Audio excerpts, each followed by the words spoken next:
Let's go ahead and take a look at 3.2, the reptile with triangles.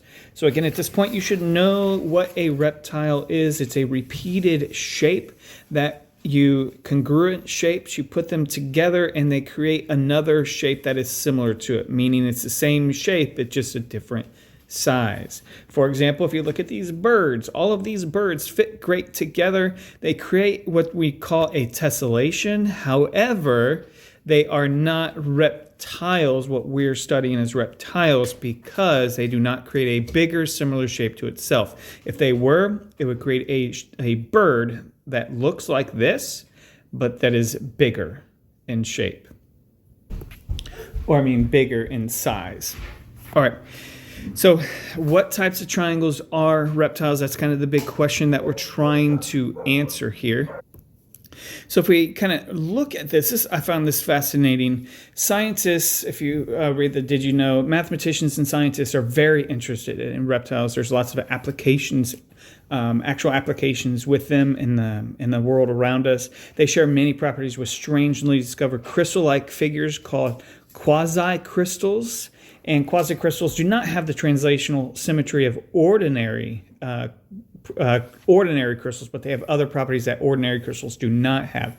For example, scientists are currently researching the properties of quasi-crystals and why they work. They're used to insulate wires and coat mechanical parts to prevent erosion and wear. And of course, we've all looked at electrical wires. Those are quasi-crystals to use to coat those. And also, they're in frying pans. So your favorite non-stick frying pan, they use quasi-crystal technology to make sure they're non-stick. So this investigation is very much like the last investigation, except you're doing this with triangles. You're doing it with three types of triangles: a right triangle, an isosceles triangle, and a scalene triangle. Make sure you have these definitions in your notes. We're going to talk about those definitions in a bit, but we're going to talk about what a right triangle is, what an isosceles triangle is, what an isosceles or a scalene triangle is. So let's look at these three different triangles. First of all, this first one right here, this one is what we call an isosceles triangle because at least two sides are the same, right? So if you need to go ahead and put that in your notes, that an isosceles triangle has two sides that are the same. So that's an isosceles triangle. Here we have a right triangle, and it's a right triangle because it has one right angle, and a right angle is when you have two sides that come together at a perpendicular, and that's your right angle. And then the last one down here, this is your scalene, and a scalene is just a triangle where there's no right angles, no sides are equal to each other. That's a scalene triangle. So make sure you have those in your notes so you can, if you're asked to draw an isosceles, you can look to see what an isosceles is.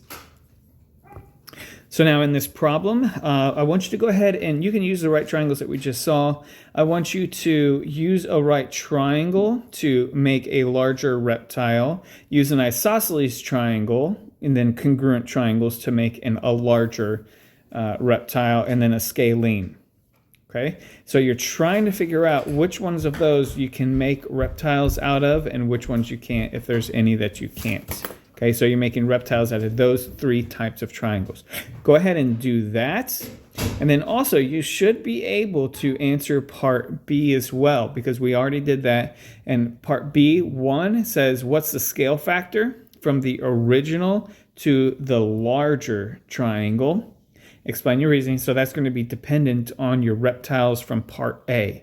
We're all going to have different answers because we're doing different reptiles, right? So you're going to answer the scale factor from with the right triangle reptile, then the isosceles because it could have a different scale factor, and then the scalene because it could also have a different scale factor.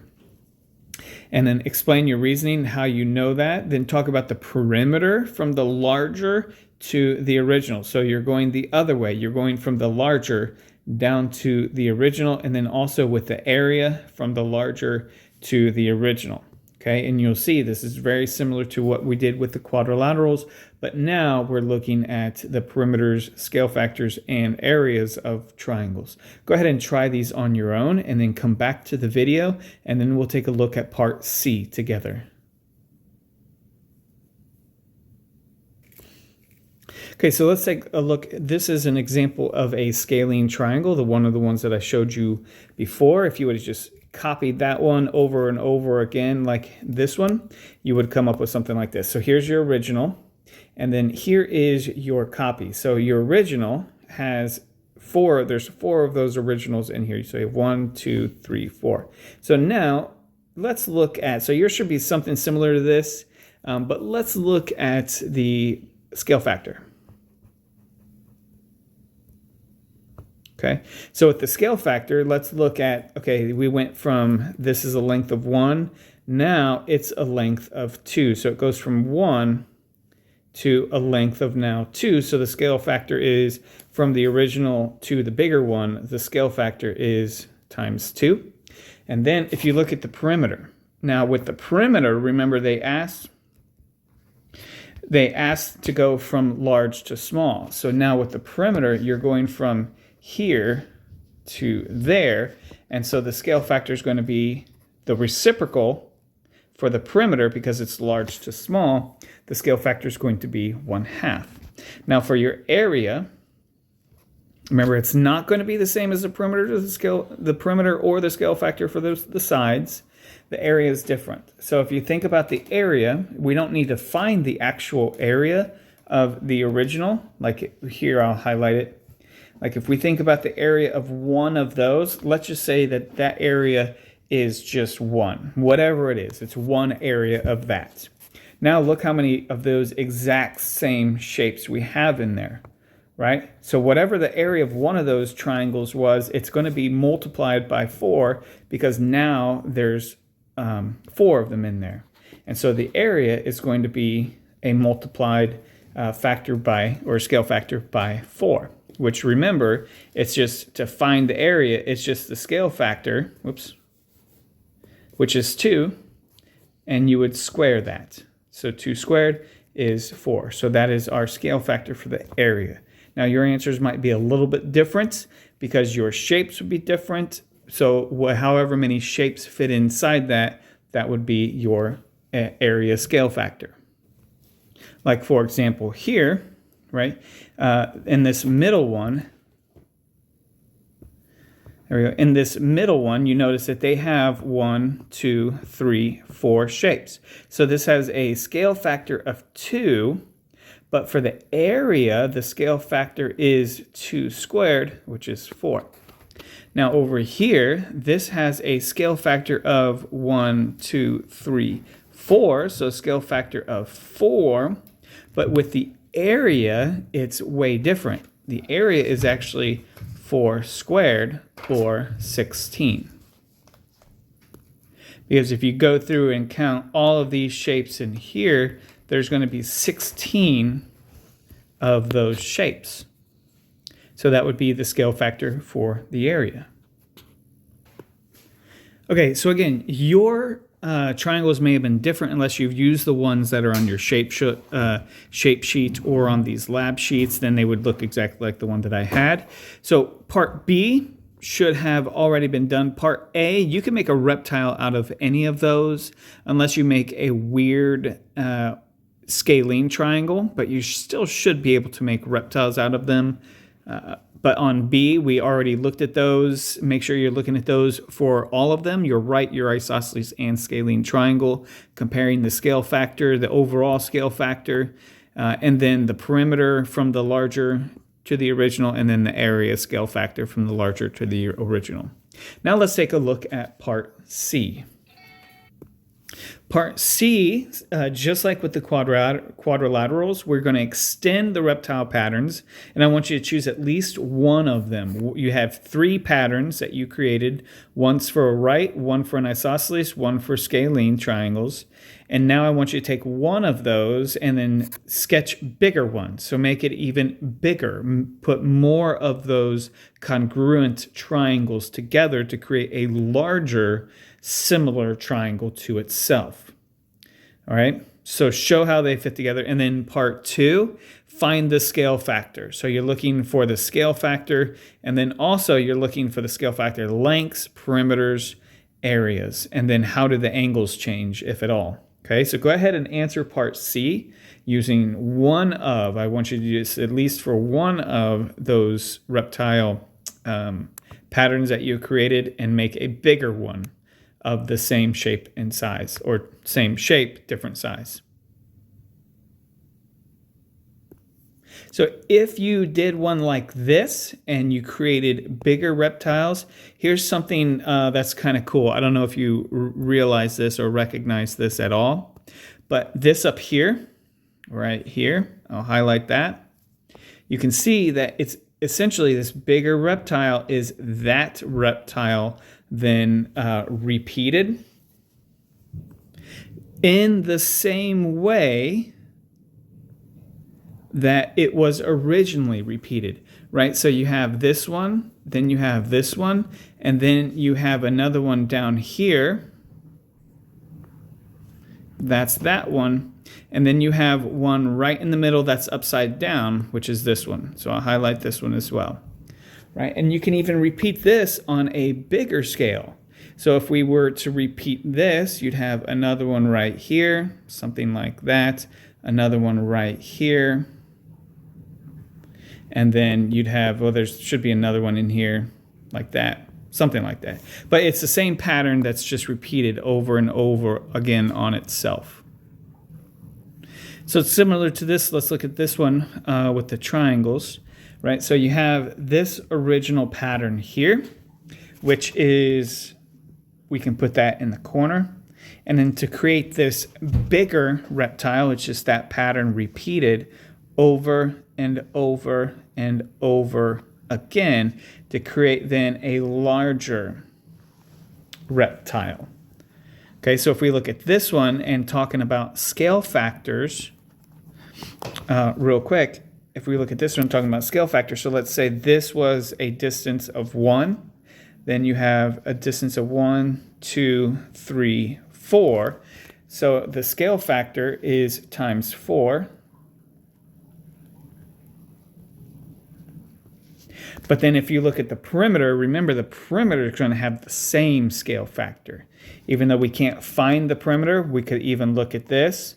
This has a perimeter of 3. And if we find this perimeter, you'd have 1, 2, 3, 4, 1, 2, 3, 4. And so 4 times 3, that would be a 12. And so the perimeter also would have a scale factor of 4. But now if you think about the area, so imagine the area of this shape right here being represented as 1. So now count how many shapes are in here. You can go through and figure out how many shapes are in there. Or you can use what we already know. Well, I know that with area, it's always the scale factor to the second power. And so in this case, it's going to be 4 to the second, which is 16. So if you go through and count those, there are actually 16 of those triangles in there. So then the area is a multiplier of 16. It's 16 times as big when it comes to the area. So now you have this lab sheet. You should. So on this one, you are taking these shapes, the isosceles, and this is one I showed at the beginning. You're taking that isosceles, this right triangle, and this scalene down here, and you're breaking it up. You're starting big, and you're working on breaking it up into smaller parts of itself. For example, I'll show you an example. It's like taking this shape right here and breaking it up into more parts of itself that are smaller. Like, for example, you're taking that shape and you're creating more similar shapes that are smaller than that shape. And so now you broke it up into 4 parts. And you can even do that again. So you would take one of these, so let's take this one, and break it up into even more parts. So now you're breaking that up into 4 parts of itself. So what was 1 before is now 4 parts. And you would do that for this one, this one, this one, and this one. So now what was broken up into 4 is now broken up into 4 times 4, or 16, right? So this had 4 parts, then this had 16 parts.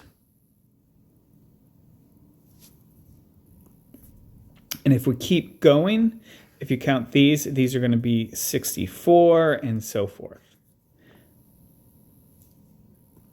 And I know this is 64 because look at the side lengths. 1, 2, 3, 4. That has a scale factor of 4. So the area then is going to change by, no, that would be different because it's not from the original, right? So this would be, well, we're not going to get into that, but it would be something like 2 to the 4th power.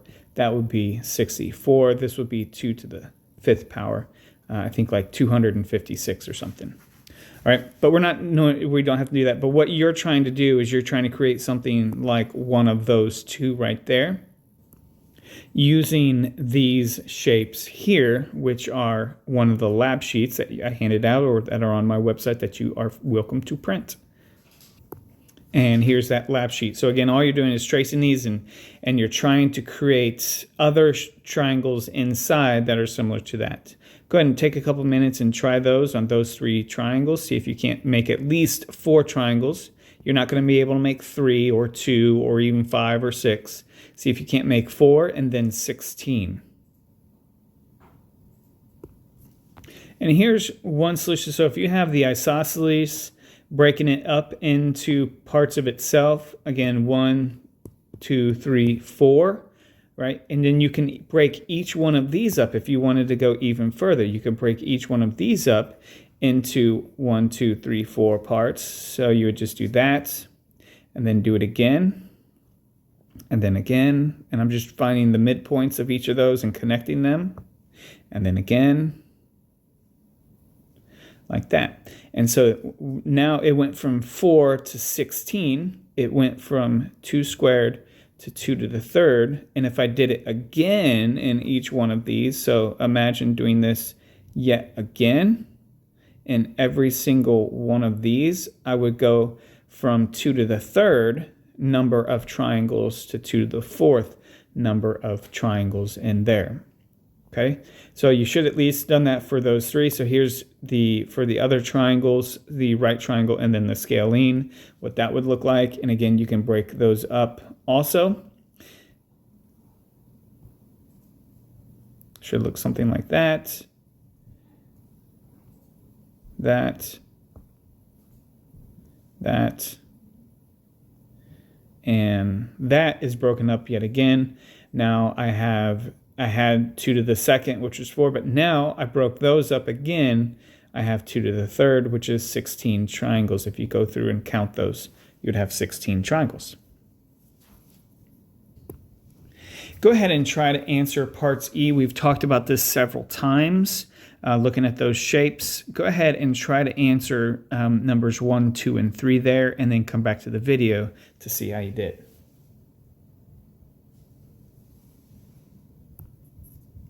Okay, so for E, suppose you're given a rectangle or a triangle, a rectangle or triangle reptile that has from the triangle or the original triangle or rectangle to the reptile, it has a scale factor of 5. So how many copies of the reptile would you need to make it, right? And we've talked about that already. So if you have a scale factor of 5, then the area changes by, that's the area, right? Because the area of one shape represents a specific one area, whatever you want to call it.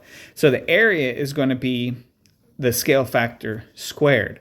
So you would actually need 25 of those congruent shapes to make a larger reptile that is scale factored 5 times the size. Okay, and you can explain that any way that you want. And then part 2. So it takes 9 copies of a certain reptile to make a similar figure. What's the scale factor between the original reptile? So again, so with the area was times 9, and 9 is what we call a perfect square. So meaning, remember, you're squaring the regular scale factor. So what number squared will give you 9? Has to be 3. So the original shape had a scale factor of 3. Okay, and so that's number 2, and you can explain that however you want. How I would do it is knowing that, hey, to find the scale factor for the area, it's going to be this regular scale factor squared. So all you need to figure out is what's the regular scale factor? What number squared gave me 9, and the only answer would be 3 on that one. And then number 3, Tomoko claims that all triangles are reptiles. Is this true or not? The answer is yes, it's true. Some are more difficult than others. Like with the right triangles or the isosceles triangles, it's pretty easy to create that. And if you're going from big to small, it's actually not that hard either, because if you just connect the midpoints of each side, boom, you have your reptile. All right, so it is possible with all triangles to create that. And how we know is, well, right up here, because I could continue doing this pattern, just finding the midpoints of every side and keep doing the same thing over and over and over and over again until it's so large I can't do it. And then I would do it out here, of course, but I would do it over and over and over again. So you can always find the midpoints of those sides, connect them, and you have a similar but smaller triangle. Go ahead and answer that however you want to explain. And that is all that I have for 3.2 reptile triangles.